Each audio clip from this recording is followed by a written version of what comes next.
දනික සාමාන්‍යයෙන් QR payment එකක් ගනිද්දි ඇත්තටම ෆී එකක් නැද්ද?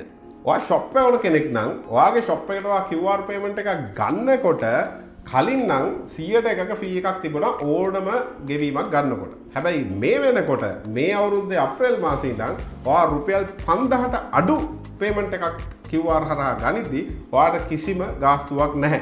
ඒ කියන්නේ ඔයාගේ කස්ටමර් රුපියල් 4000 ගෙවුවොත් එයාගෙන් අය වෙන්නේ 4000 එයාගේ බැංකු ගිණුමෙන් ඔයාගේ බැංකු ගිණුමට ඒ 4000ම ලැබෙනවා. කිසිම අමතර ගාස්තු නැහැ. හැබැයි 5000ට වැඩි ගෙවීමක් ගත්තොත් එහෙම per transaction ඔයාට 1% fee එකක් ඇඩ් වෙනවා.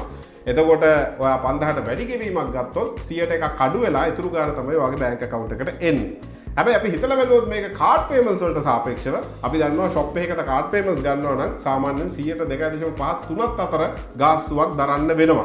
ඊට සාපේක්ෂව QR පේමන්ට්ස් වල දරන්න වෙන්නේ 100ට එකක ගාස්තුවක් විතරයි. ඉතින් ඒ විදිහට බැලුවොත් එහෙම කාඩ් පේමන්ට්ස් වලට සාපේක්ෂව 5000ට වැඩි පේමන්ට්ස් වලදී වුණත් අපිට QR පේමන්ට්ස් ඉතාම ලාභදායී. ඒ වගේම තමයි QR payment එකක එක සැරයකට per transaction ලක්ෂ 5ක් වෙනකන් එකවර ලබා ගන්න හැකියාව තියෙනවා. ඉතින් ඒ ලක්ෂ 5ක් වෙනකන් කොච්චර payment එකක් ගත්තත් 100ට එකක් විතරයි ගාස්තුව. කාඩ් වල 103ට සාපේක්ෂව 100ට එකයි QR වල ගාස්තුව. ඉතින් ඔන්න ඔය නිසා QR payments මේ වෙනකොට ලංකාවේ shop එකකට payment එකක් ගන්න හොඳම ක්‍රමය බවට පත් වෙලා තියෙනවා. ඉතින් තාමත් ඔයා ගන්න නැත්නම් QR එකක් හදාගෙන ඉක්මනටම QR payments හරගන්න.